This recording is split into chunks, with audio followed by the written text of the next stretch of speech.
ॐ शुक्लाम्बरधरं विष्णुं शशिवर्णं चतुर्भुजं प्रसन्नवदनं ध्यायेत् सर्वविघ्नोपशान्तये। ततः स प्रयतो भूत्वा मम तात युधिष्ठिर प्राञ्जलिः प्राह विप्रर्षिर्नाम सङ्ग्रहमादितः। उपमन्युरुवाच ब्रह्म प्रोक्तैर्षि प्रोक्तैर्वेद वेदाङ्गसम्भवैः सर्वलोकेषु विख्यातं स्तुत्यं स्तोष्यामि नामभिः। महद्भिर्विहितैः सत्यैः सिद्धैः सर्वार्थसाधकैः ऋषिणा तण्डिना भक्त्या कृतैर्वेदकृतात्मना यथोक्तैः साधुभिः ख्यातैर्मुनिभिस्तत्त्वदर्शिभिः प्रवरं प्रथमं स्वर्ग्यं सर्वभूतहितं शुभम्। श्रुते सर्वत्र जगति ब्रह्मलोकावतारितैः सत्यैस्तत्परमं ब्रह्म ब्रह्म प्रोक्तं सनातनम् वक्ष्ये यदुकुलश्रेष्ठ शृणुष्वावहितो मम वरयैनं भवं देवं भक्तस्त्वं परमेश्वरम् तेन ते श्रावयिष्यामि यत्तद्ब्रह्म सनातनम् न शक्यं विस्तरात् कृत्स्नं वक्तुं सर्वस्य केनचित् युक्तेनापि विभूतीनामपि वर्षशतैरपि यस्यादिर्मध्यमन्तं च सुरैरपि न गम्यते कस्तस्य शक्नुयाद् वक्तुं गुणान् कार्त्स्येन माधव किन्तु देवस्य महतः संक्षिप्तार्थपदाक्षरम् शक्तितश्चरितं वक्ष्ये प्रसादात् तस्य धीमतः अप्राप्य तु ततोऽनुज्ञां न शक्यस्तोतुमीश्वरः यदा तेनाभ्यनुज्ञातस्तुतो वै स तदा मया अनादिनिधनस्याहं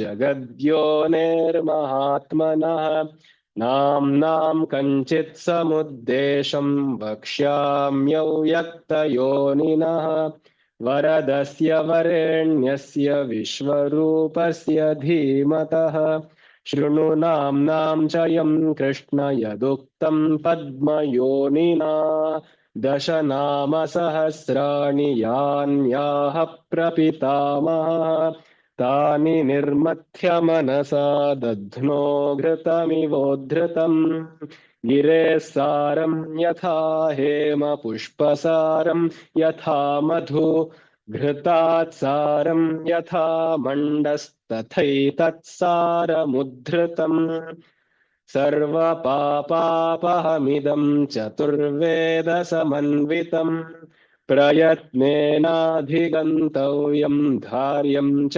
प्रयतात्मना माङ्गल्यं पौष्टिकं चैव रक्षोघ्नं पावनं महत् इदं भक्ताय दातव्यं श्रद्दधानास्तिकाय च नाश्रद्दधानरूपाय नास्तिकायाजितात्मने यश्चाभ्यसूयते देवं कारणात्मानमीश्वरम् स कृष्णनरकं याति सह पूर्वैः सहात्मजैः इदं ध्यानमिदं योगमिदं ध्येयमनुत्तमम् इदं चप्यमिदं ज्ञानं रहस्यमिदमुत्तमम् यं ज्ञात्वा अन्तकालेऽपि गच्छेत परमां गतिम् पवित्रं मङ्गलं मेध्यं कल्याणमिदमुत्तमम् इदं ब्रह्मा पुरा कृत्वा सर्वलोकपितामहः सर्वस्तवानां राजत्वे दिव्यानां समकल्पयत् तदा प्रभृति चैवायमीश्वरस्य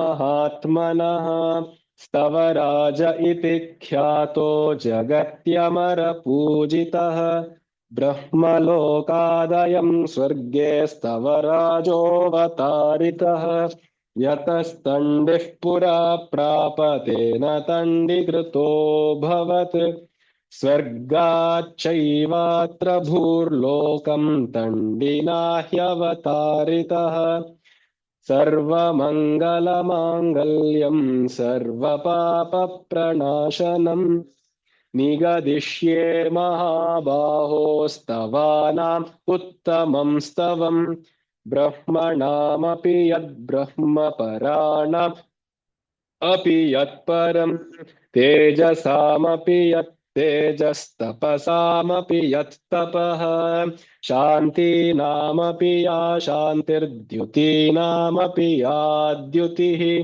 दान्तानामपि यो दान्तो धीमतामपि या च धीः देवानामपि यो देवो ऋषीणामपि यस्त्वृषिः यज्ञानामपि यो यज्ञः शिवानामपि यः शिवः रुद्राणामपि यो रुद्रः प्रभा प्रभवतामपि योगिनामपि यो योगी कारणानां च कारणम् यतो लोकाः सम्भवन्ति न भवन्ति यतः पुनः सर्वभूतात्मभूतस्य हरस्यामित तेजसः अष्टोत्तरसहस्रं तु नाम्नां शर्वस्य मे शृणु यच्छ्रुत्वा मनुजौ व्याघ्र सर्वान् कामानवाप्स्यसि.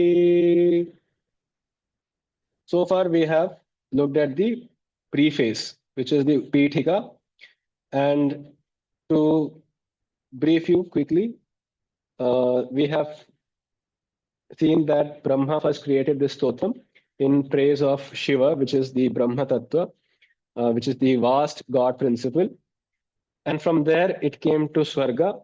From Swarga, Tandi, the Rishi Tandi brought it to Bhurloka. And we shall see towards the end of the stotram exactly who got it from Tandi, who got it then from that person, and so on and so forth. So we will see the parampara later on. But for now, he is telling, Tandi gave it to the came to earth and gave it to us, and from there I have learned, and now I am imparting that knowledge to you, O Krishna. And he says this stotram is the best amongst all stotrams because it is in praise one of Shiva, the greatest of all beings, the greatest of all principles, the one who is the soul of all souls. And the secondly, he says it is great because it was told by Brahma himself. So one of the trinities itself composing this stotram elates this stotram to a very high level. Right? So this is first given by Brahma and later re-recited by Upamanyu to Krishna, and again Krishna is giving it to Yudhishthira. And the Rishi has advertised this well, very rightfully, that those who chant this will see positivity in their lives, will see goodness, well-being, and all sins, sarva papa pranashanam, all sins will get washed away. And this, he says, chanting this stotram in a way is also dhyana, idam dhyanam, idam japyam. This is also japa, this is also dhyana, this is also any spiritual sadhana, equivalent of any spiritual sadhana. Finally, he says you should, only if you are a true bhakta of Shiva, at least aspiring to be a bhakta of Shiva, must you chant this. It must not be taught, nor preached, nor chanted by anyone who is himself not, who's himself very skeptical. One, secondly, one who is ajitatma, one who lacks self-control, at least while chanting during the, these 30 minutes of chanting. And thirdly, he says it should also not be given to people who hate Shiva or who hate this stotram, because they will finally, sully this stotram itself. They may unnecessarily use this for their exploits. And finally, he says they will anyway go to hell, not just themselves, but saha purvaihi sahatmajaihi. They will take their entire forefathers and their offsprings, the future generations, wholesale to hell. And so there he makes a very subtle point, which we discussed yesterday, that you may criticize others' belief systems, but you must never hate them. You must never hate. That is what he says. Abhyasuyate devam. Abhyasuyate means one who has a very strong aversion, repulsion, as well as finds fault and finds fault with the intention of pulling that person down, right? So it's not a genuine inquiry. It's a very negative way of approaching a stotram. So these are the eligibility criteria. And then he says, by chanting this, by even listening to this, Sarvan Kama Navapsiti. If you truly listen to this, these 1008 names of Sharva, of Shiva, you will find all your desires fulfilled. And why? How is that so? Okay, so then if I desire to learn about physics, will I be able to learn physics? So there's a very peculiar answer, very smart answer given by the spiritualists. They say, you see, there are two ways to fulfill a desire. One is to actually find that object and fulfill it. So, for example, if I like to eat cashews, I will go buy cashew and fulfill my desire there. The second way, which the sannyasis and which what the spirituality talks about, is destroying that desire itself. It's not suppressing, it is destroying the desire. So, as soon as my mind thinks, okay, I want to taste cashews, I convince myself, it's not just self-hypnosis, but it is, I genuinely believe and confirm to myself that no, cashew brings misery. So I really don't, I am fulfilled by myself. Therefore, I don't really need cashews. So in both these ways, my desire has been fulfilled, right? Because what was the point of fulfilling the desire? Getting happiness. So either I got happiness first by actually purchasing cashews and eating them, which is called bhoga. And the second path is I just let go of the desire and I was content. And that also led to happiness. So that is yoga. So there is the bhoga vidhana, yoga vidhana, bhukti, mukti. So in both these ways, we can tackle this question how all desires get fulfilled by just chanting this stotra.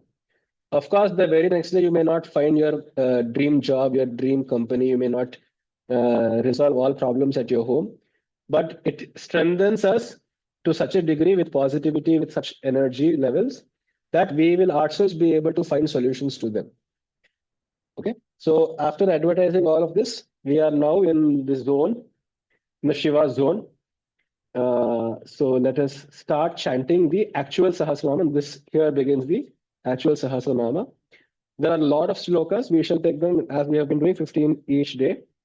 And make sure that you practice, watch the video and practice it again and again repeatedly, because not everybody is comfortable with Samskritam, and very understandably so. So it requires a lot of practice. And if you remember what Upamanyu himself said, Prayatatmana dharyam jneyam. So you have to understand the meaning, you must memorize it, dharyam, and ucharyam. You have to recite it. By what? By what? Prayatnena, by keep making efforts to do it. He also admits that nobody can learn it at one go. So the effort it takes to learn the sutram itself is a part of the sadhana. Okay. So please don't feel dejected that you're not able to get the pronunciations right. Keep practicing at it with good intentions, and it will definitely take us all there. And let me clarify, I am no preacher here. I am myself also a very humble student. I am also learning, and this entire point of doing these 15 days was also myself to learn. So if it is also benefiting you, that is, I would say, a byproduct or bonus. Let us begin. Om Atha Sahasranama Stotram. Atha Sahasranama Stotram. Many people in the north, they actually write, and I've seen these videos also, they say Sahasra. It is not Sahasra, it is Sahasra, Sahasra. It is Sahasra. I understand why it can be so, because they are very, this symbol in Hindi or Devanagari seems like Tra. It is not Tra, it is Sahasra, S-R-A. Okay? Sahasra means 1,000. Sahasra means one with weapon. Astra, astrena saha iti sahastram. So they are radically very different meanings. Sahasranama stotram. Om स्थिरस्थाणुः प्रभुर्भीमः प्रवरो वरदो वरः सर्वात्मा सर्वविख्यातः सर्वः सर्वकरो भवः. I hope by these 2 days you are at least familiar with the rules of the visarga. Let me repeat once more. Once the visarga is there and you have a sa placement after the visarga becomes sa. Before pa, the visarga becomes fa, and towards the end of a sentence, it is pronounced completely with the preceding swara. So vara a becomes ha, vara ha. Sthirasthanuf prabhur bhima pravaro varado varaha sarvatma sarva vikhyatas sarvas sarvakaro bhavaha. Sthira prabhur bhima pravaro varado varaha सर्वात्मा सर्वविख्यातः सर्वः सर्वकरो भवः स्थिरस्थाणुः प्रभुर्भीमः प्रवरो वरदो वरः सर्वात्मा सर्वविख्यातः सर्वः सर्वकरो भवः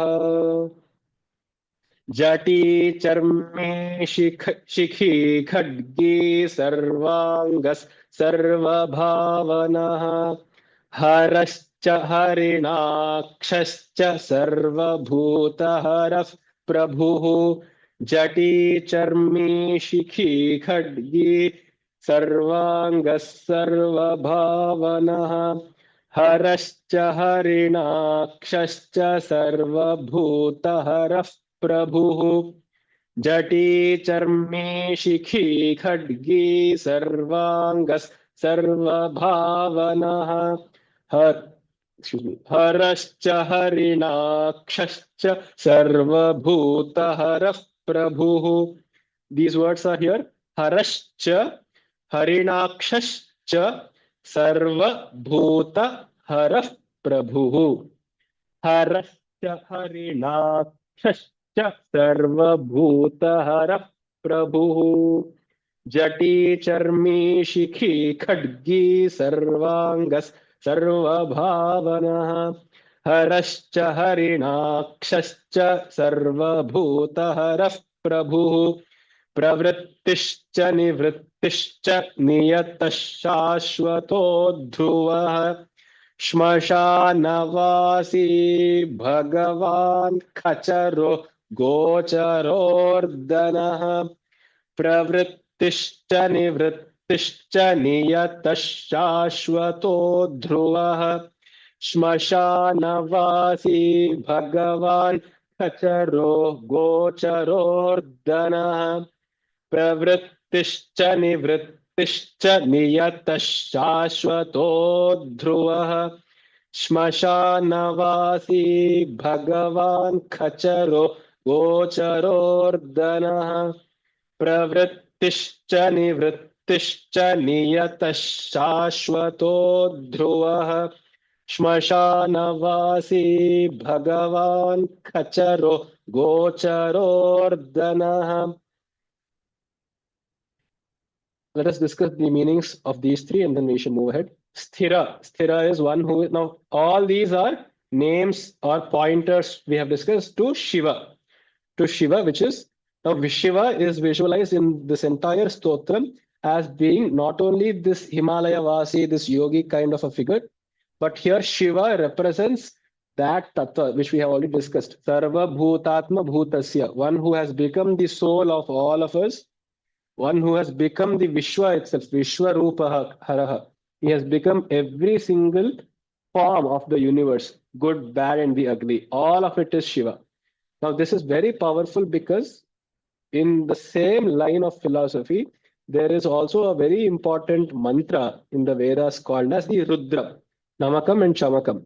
Right? It goes on to say, Namo Hiranyabahave Senanye Dishancha Pataye Namo Namo Vrikshebhyo Harikeshebhyah Pashunam Pataye Namo Namasaspinjara Yatvishivade and so on. So what they are describing is Shiva itself, Rudra himself.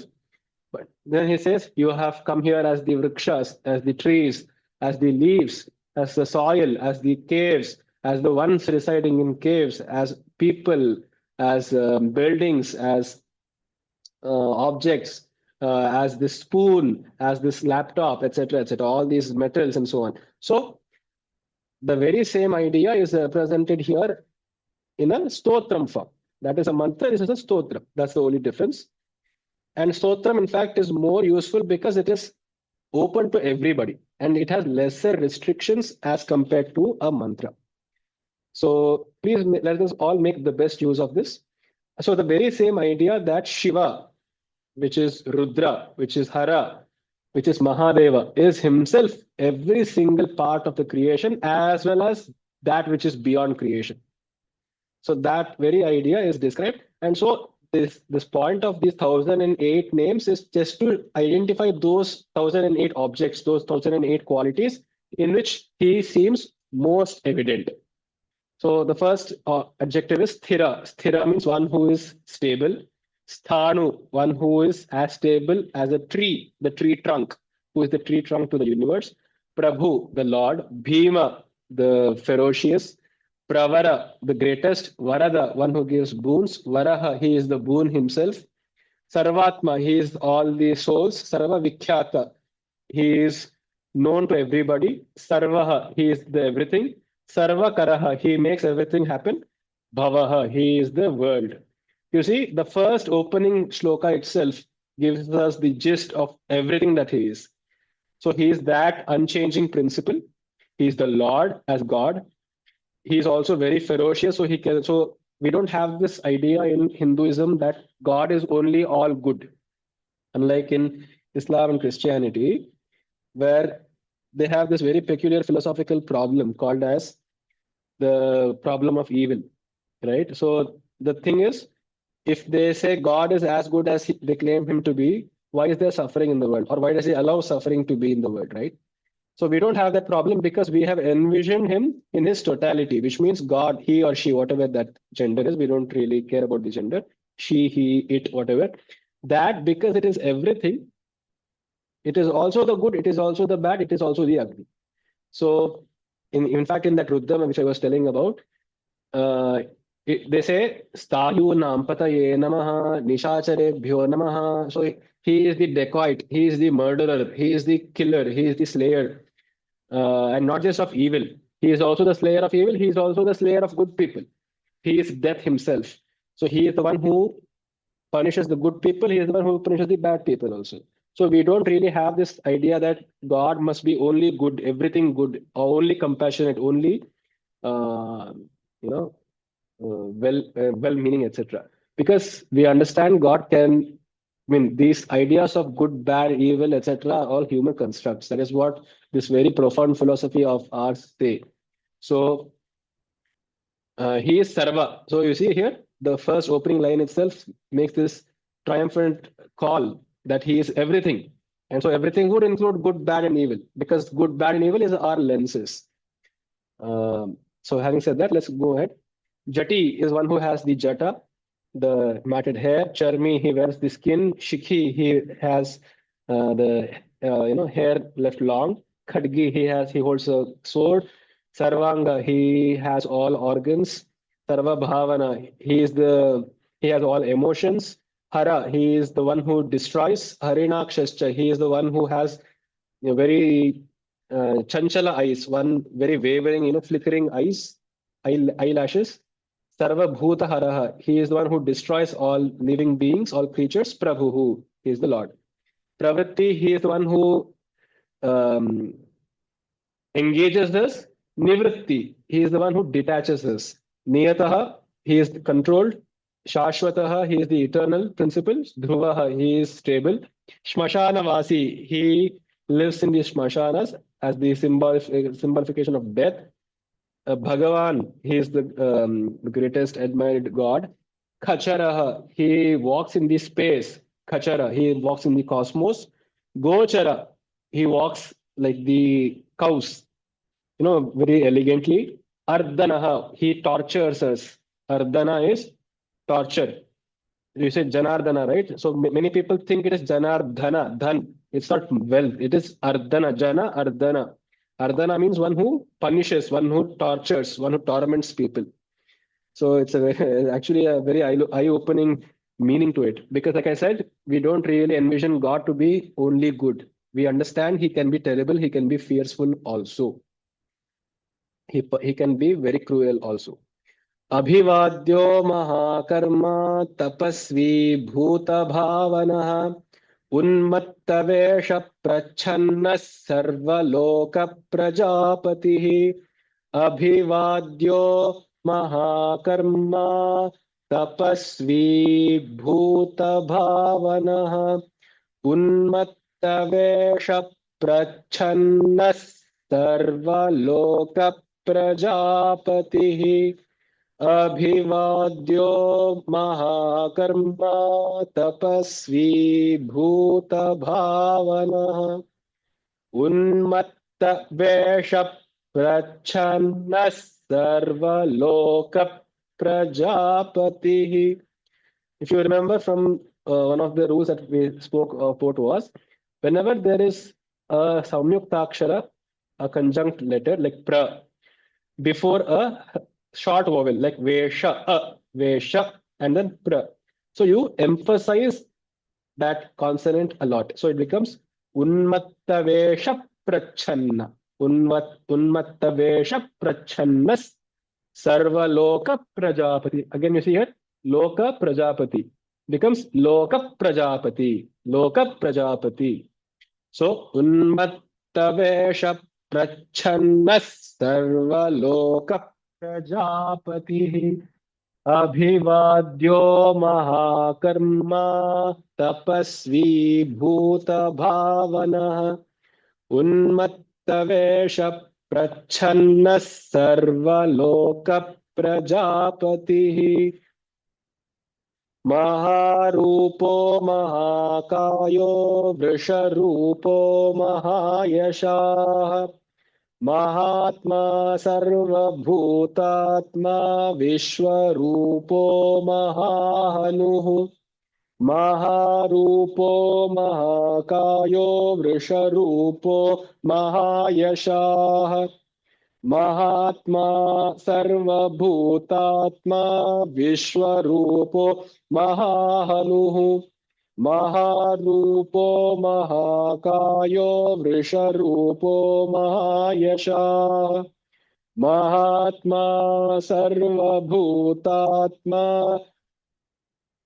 विश्वरूपो महाहनुः लोकपालोऽन्तर्हितात्मा प्रसादो हयगर्दभिः पवित्रं च महांश्चैव नियमो नियमाश्रितः लोकपालोऽन्तर्हितात्मा प्रसादो हयगर्दभिः पवित्रं च महांश्चैव नियमो नियमाश्रितः लोकपालोऽन्तर्हितात्मा प्रसादो हयगर्दभिः पवित्रं च महांश्चैव नियमो नियमाश्रितः. This word here is lokapalon. Lokapalon tarhitatma. So it is loka palon. Palon. Palon. Tarhitatma. Tarhi and tatma. Lokapalon tarhitatma. Lokapalon tarhitatma. Prasado hayagardabhihi. Pavitram cha maham. Now this word is mahamsh chaiva. Mahamsh. Mahamsh. Mahamsh chaiva. Chaiva. Pavitram cha mahamsh chaiva niyamo Niyamashritaha. So, what is the meaning here? Abhivadyaha, one who has to be who is worthy of being prostrated or saluted. Mahakarma, he makes big things happen. Tapasvi, this is quite understood. He is a tapasvi. He is the greatest tapasvi. Bhuta bhavanaha, he creates people. He creates creatures. Unmatta vesha prachannaha. So he behaves. He puts on a disguise vesha of being an unmatta, of being intoxicated as a mad, a lunatic, and he is prachanna. So he conceals his true nature by putting on a guise of being mad, intoxicated. So many people get misled by that. You see, people now have this fashion to say, yeah, Shiva smokes pot, he smokes marijuana, he does drugs, he drinks sura. Therefore, I am also entitled to drink so. Okay, but the answer there is he also lifted when he thrusted down the entire Himalaya, the Kailasa mountain with his only his toe. So can we do that? No. Similarly, he also drank the Hala Hala Visha. So can we drink that? No. The thing is, we should not take inspiration from things which we are not really truly understanding or comprehending. And so he deliberately does put this guise of being intoxicated and inebriated to conceal his true unchanging, pavitra, his holy nature. Sarvaloka Prajapati, he is the creator of all citizens of all, he is the progenitor of all worlds. He has a very big, huge form, Maharupa, Mahakaya, his body is very large. Vrisharupa, he takes the form of Nandi, of a bull. Mahayashaha, his fame is unparalleled. Mahatma, he is the greatest soul. Sarva Bhutatma, he is the soul of all creatures. Vishwarupa, which we have already seen, he is the form of the entire universe. Mahahanu, he has a very strong jaw. We say a gym body, we have a very strong jawline, a very masculine jawline, you say, right? So that he has a very strong masculine jawline. Lokapalo Antarhitatma. So Lokapala, he takes care of the world. Antarhitatma, he conceals himself. Antarhitaha, he conceals his actual soul within himself. He doesn't like, show. He doesn't like grandiosity. Prasadaha, he is very calm. And I am using this word he. Please don't mistake that Shiva is only male. Shiva is that tattva. So by force of habit, I tend to use he. It is she, it is he, it is it. So it is something which is beyond genitals, which is beyond reproductive organs. So you can't really classify a book to be either he, she, or it, right? So similarly, God is beyond all this, but by force of habit, I tend to say he. Prasada is very calm, serene. Haya Gardabhi, he is of the form of both horse and donkey. Haya Gardabhi, like a mule. Pavitram, he is sacred. Mahamshchaiva, he is vast. Niyamaha, he is all the rules. Niyamashritaha, he also follows all his own rules.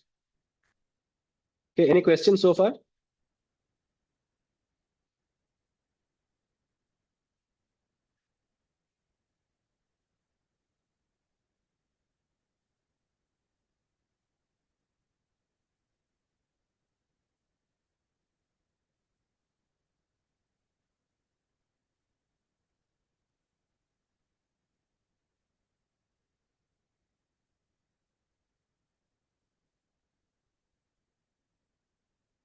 Sure, surely,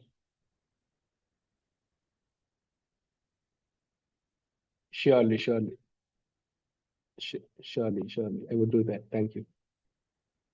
Is everybody also feeling the same? I mean, it should not be that my pace itself is too fast. Uh, okay, so I'll just go a little slow. Uh, so we had stopped at 36.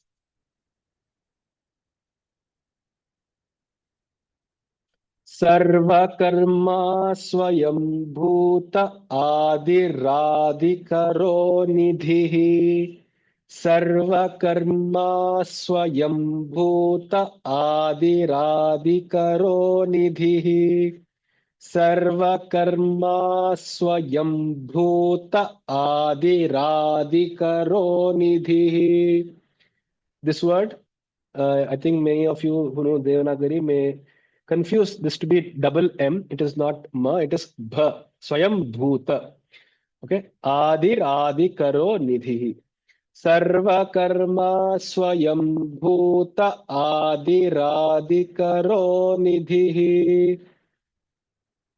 सहस्राक्षो विशालाक्षः सोमो नक्षत्रसाधकः सहस्राक्षो विशालाक्षः सोमो नक्षत्रसाधकः सहस्राक्षो विशालाक्षः सोमो नक्षत्रसाधकः.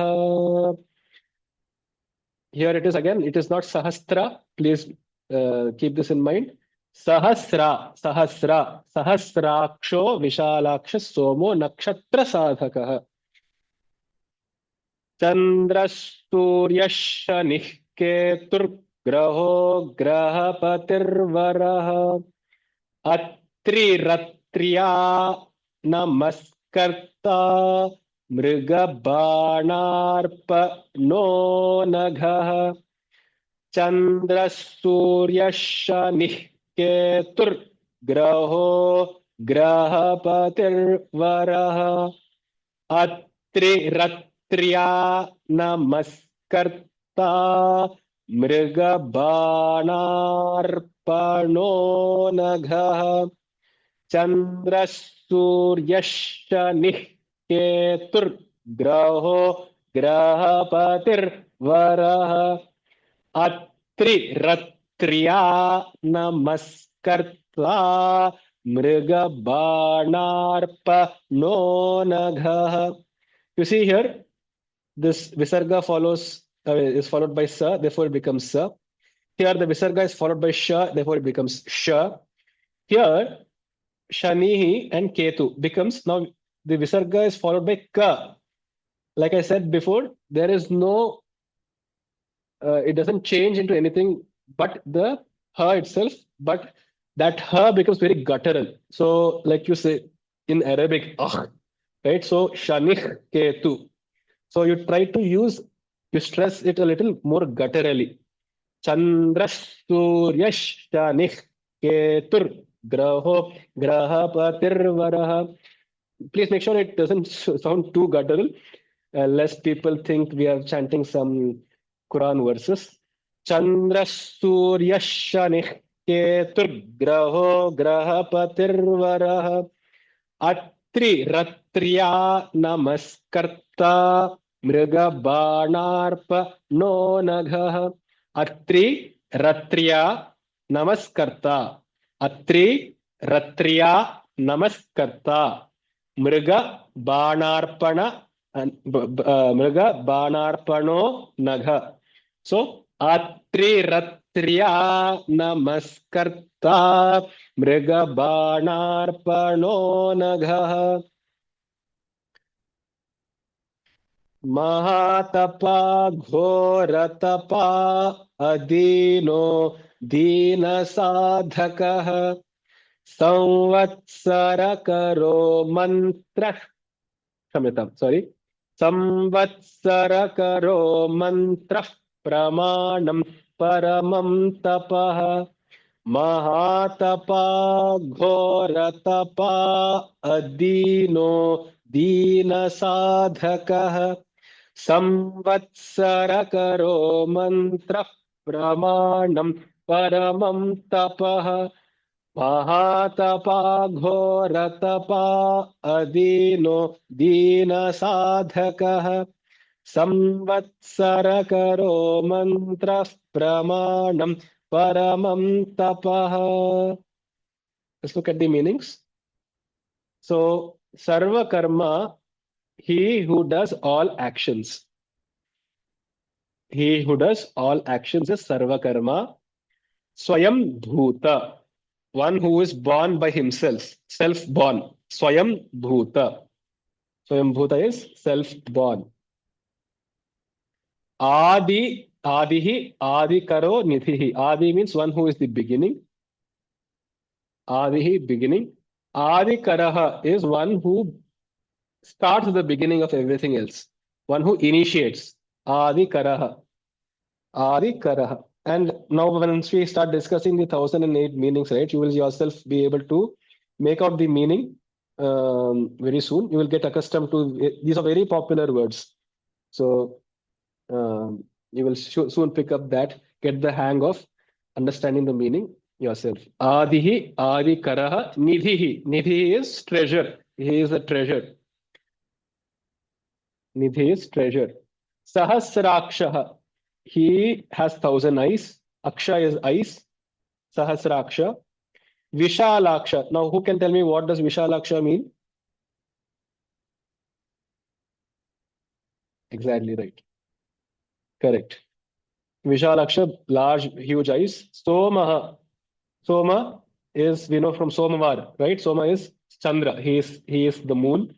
Nakshatra sadhakaha. He also, you know, carries along or he goes through the nakshatras. You see, in astrology, the sun moves, sorry, the sun and all the planets move through certain constellations, which we call as nakshatras. And we classify, I mean, we divide the entire sky, the sky that we see, into 27 halves, not halves, what do you call it? 27 portions, 27 segments. So that we call as the 27 nakshatras. So to correspond to each segment of the sky, I think, so if you divide 360 degrees by 27, it comes to around 12 degrees something. So 12 degrees is one constellation. So we associate one constellation, and somehow they have made up. They visualized some figures in the sky. For example, when they say, Kumbha Rashi, right? They think those nakshatras. They join the dots and say, yeah, it looks like a man who is pouring water. It doesn't, but just for ease of communication and identifying, they have used these metaphors. So anyway, these 27 constellations are there, and so all of these grahas, they move through these 27 constellations. And it is not literally that they are meeting each of these stars, because of course the stars are in the background. They are very, very far away. However, they seem to appear to us because we are on Earth. To us, it appears as if they are moving through the constellations. So he is also Soma, the Chandra, and he's also the one who goes through all of these constellations. And the very next shloka elaborates it further. He is Chandra, Moon, Surya, Sun, Shani. This is quite self-evident, right? Shani is the Saturn. Ketu. Ketu is the south node. So there are two nodes where the sun's orbit with the Earth's orbit and the moon's orbit, they all intersect. So it happens at 2 points, and that is called the Rahu and the Ketu. One which happens slightly above the plane is called Rahu, which is we call as the north node. Something which happens below, there are 2 points, one is above, one is below. One above one is called Rahu, the below one is called Ketu. Graha, he is the Graha, he is all the planets. Grahapati, and in astrology we also say, if you have any dosha, right, in your astrological chart, etc., if you don't know anything else, just pray to Shiva. Even if you are from a Vaishnava Sampradaya, even if you are doing Ganapati Puja, even if your favorite god is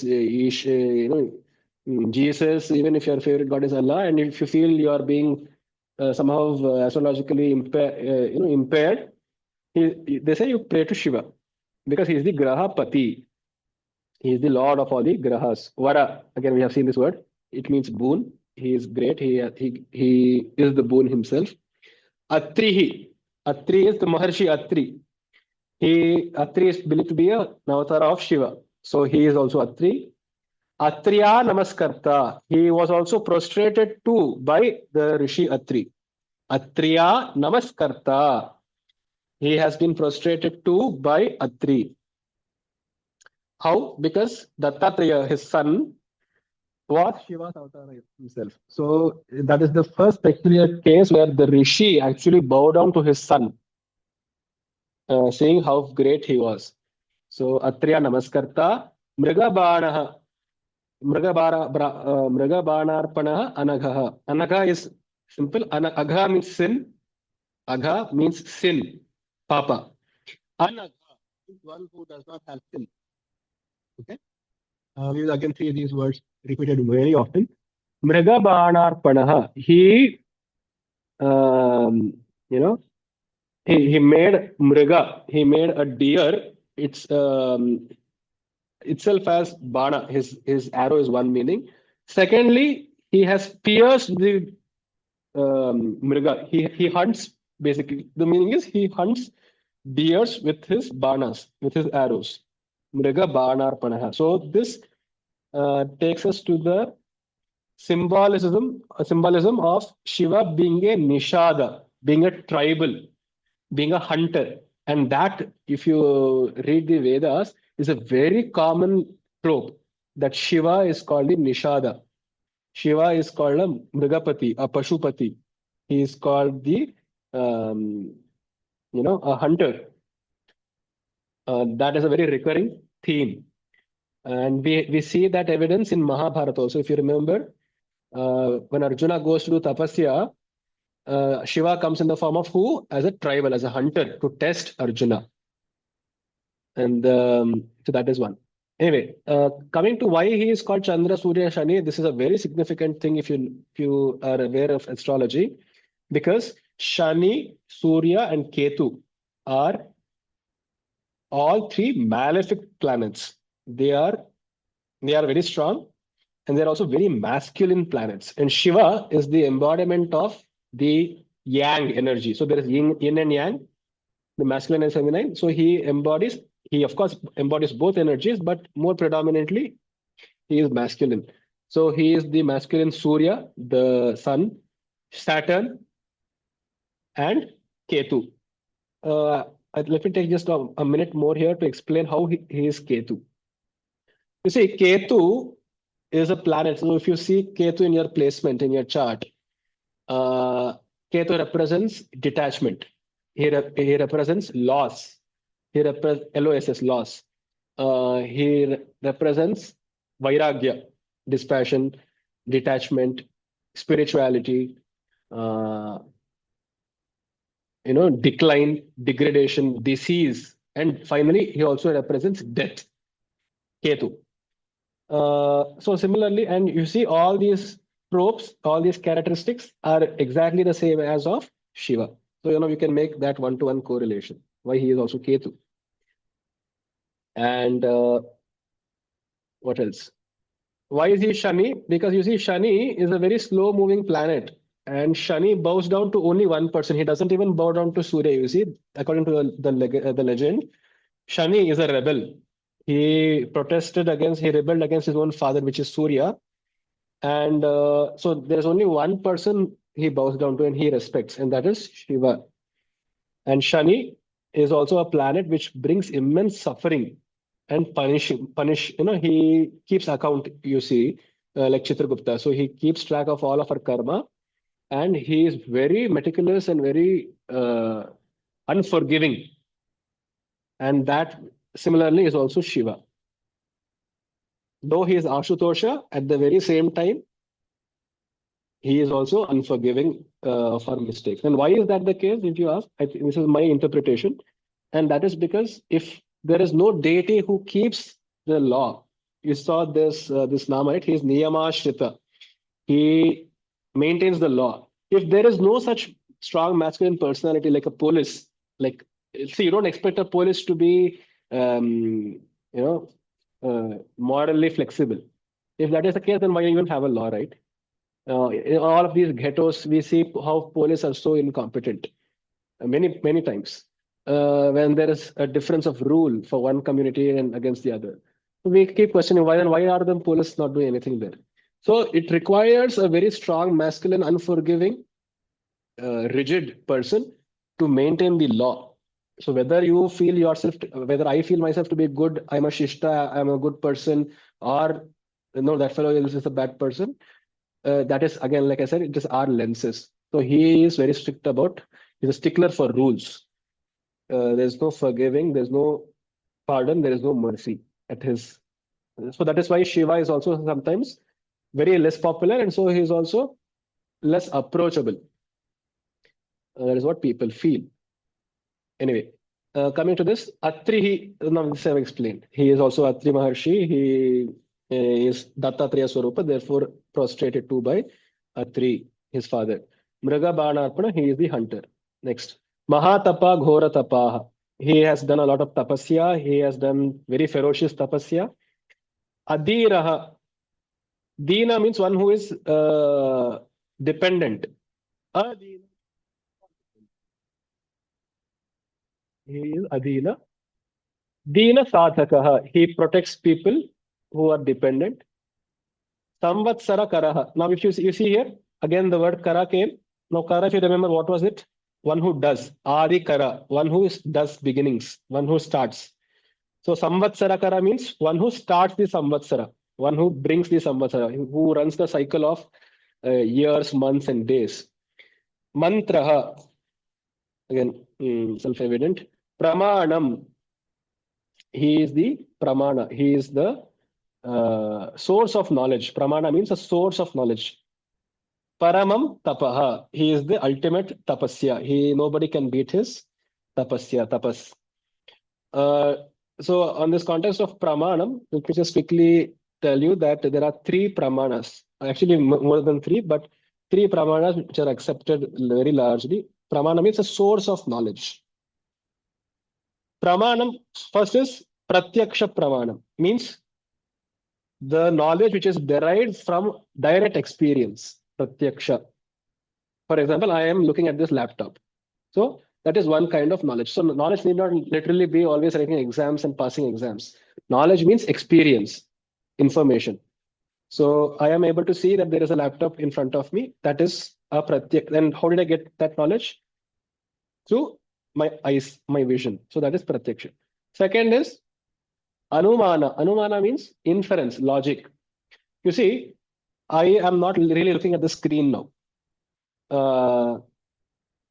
But because one of you just spoke, I am inferring that you are also present and you're also listening to this. This is called an inference, of implication. Though I am not able to really see all of you directly with my eyes, it is because you have logged in onto this, I'm able to understand that because you have logged in, it definitely means you are existing there, that you are attending this class. So that is Anumana Pravana. And then third is Shabda. Shabda means belief. So I am, I am saying Shiva is good too. Shiva does good. How do I know that? If you put that question, I say because the Shastra says so, because the scriptures say so, or because my father said that, or because I say if I don't do Sandhya Vandana, I'll get Papa. How do I know if I'll get Papa or Punya? Because it is I've taken it on faith. This faith is called Shabda Pramana. So faith is also a source of knowledge. Direct experience also is, and logic also is. So we rely in our daily life majorly on one of these three, one or more of these three sources of knowledge. And so Shiva is all these sources of knowledge.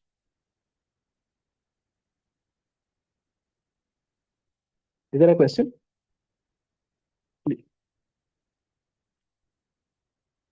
Hmm.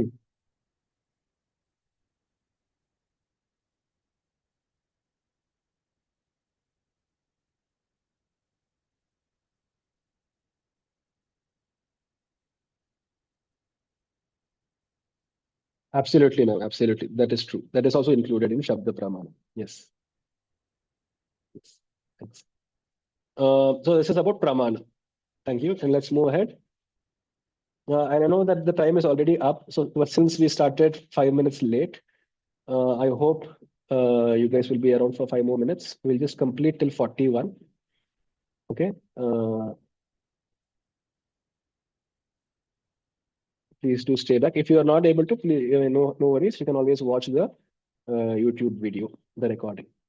योगी योज्यो महाबीजो महारेता महाबलः सुवर्णरेता सर्वज्ञः सुबीजो बीजवाहनः योगी योज्यो महाबीजो महारेता महाबलः सुवर्णरेता सर्वज्ञः सुबीजो बीजवाहनः योगी योज्यो महाबीजो महारेता महाबलः सुवर्णरेता सर्वज्ञः सुबीजो बीजवाहनः दशबाहुस्त्वनिमिषो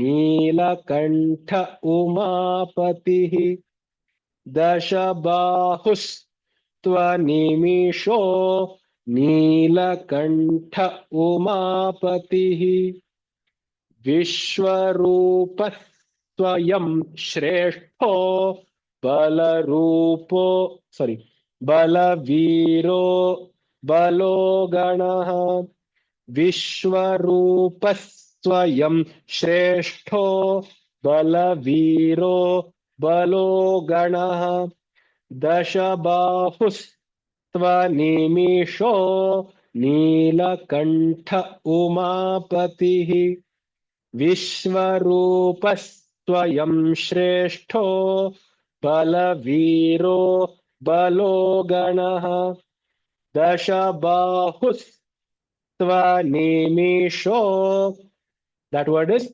dashabahus twa twa twa nimisho dashabahus twa nimisho neelakantha umapatihi विश्वरूपस्त्वयं श्रेष्ठो बलवीरो बलो गणः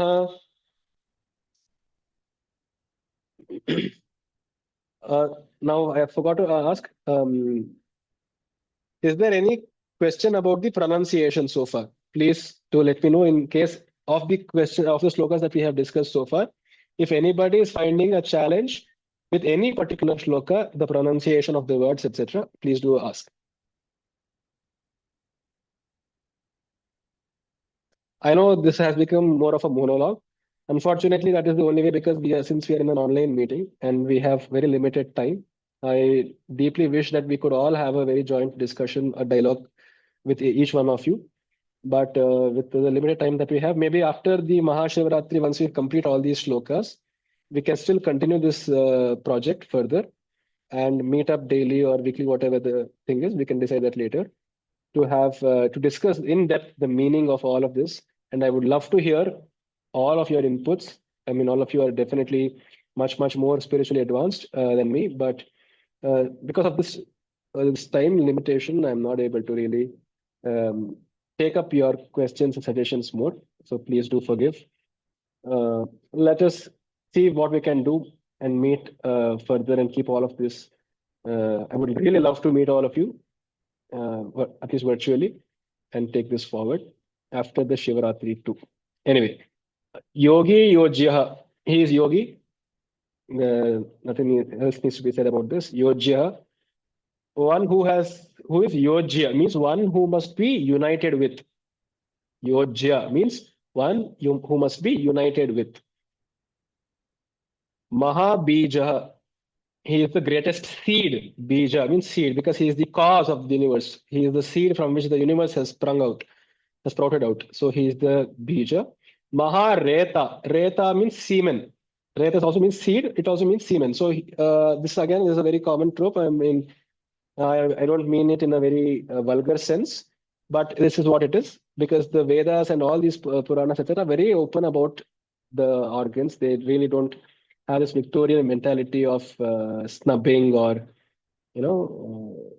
brushing it under the rug, etc. So they actually are very open about it, very casual about it. They directly say he is Mahareta. He being the father, right? He has many sons, he has many daughters.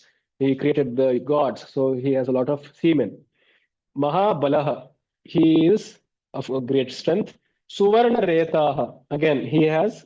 Now, this is a very peculiar thing to understand. It literally means he has golden semen.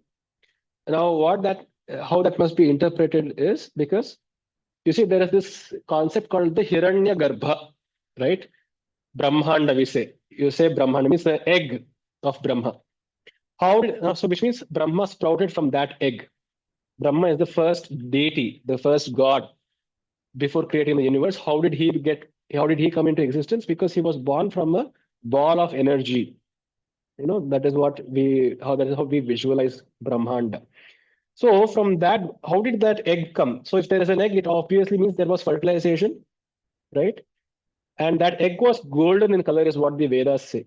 So they visualize this very poetically and say it was golden. It was shining bright like the sun with golden light. So where did that come from? So the Puranas say it was Shiva who impregnated the universe, the apas, the space with his seed, with his golden seed, and thus Brahma was born as a son to son, literally not being a male, but yeah, you understand the poetic metaphor there. So that is the meaning of Suvarna Retaha, the golden semen, right? Sarvajnaha. And by the way, that is a very powerful metaphor because, I mean, I can elaborate. I mean, I think you may already know this. Shiva is called Kala, means time. And space is Gauri. It is Dik, Dishaha. It is visualized as Parvati, that is Shakti. So you see where we're getting at. Shakti is impregnated by Shiva, which is time, by his golden semen. So the merging of space and time is what has probably that is how we can understand this cosmos was born, right? Kala and Disha, Kala and Kala Patni, they have come together. Sarvajnaha, he knows everything. Subijaha, it is the greatest seed. It is a very nice seed. Bija Vahanaha, he carries the seed forward. That is uh, I mean, all living beings are born out of, I mean, at least through sexual reproduction, it is born out of the XY chromosome, right? So he carries these genes forward he carries the seed forward through reproduction. Dashabahu, he has 10 arms. Tu animishaha. So you see, again, that metaphor is very powerful because he is a nimisha. Nimisha means a second. A time. He is animishaha. The other meaning to it is one who doesn't blink his eyes. So he is very steady in his meditation. So he doesn't blink eyes because blinking eyes in yoga is said to be a sign of fluctuation of the mind. So once all fluctuations of the mind has come to a standstill, the organs of the body also become very serene, very calm, and more visibly, you can understand that by seeing a yogi who doesn't blink his eyes, who has his eyes very calmly, either half shut or shut. Neelakantha Umapatihi. Neelakantha, very well known. He has a dark throat. Umapati, the spouse of Uma, Parvati. Vishwarupa, we have again seen this at least 4 times by now. Swayam Shrestha, he is great by himself. Nobody else has to proclaim him to be great. Oh yeah, Shiva is great. Therefore, worship Shiva. That the scriptures are saying to explain to us. However, he has grandiosity which is born out of himself by his own glory. Balaviraha, he is very powerful, a very strong warrior. Balo Ganaha, he also has around him the Gana, which are very powerful. The troops of ghosts and disembodied beings who are very, very powerful, very magical. So he surrounds himself with these. Any questions before we wrap up? Any inputs, any suggestions? So is the space okay now? Miss Bhavani.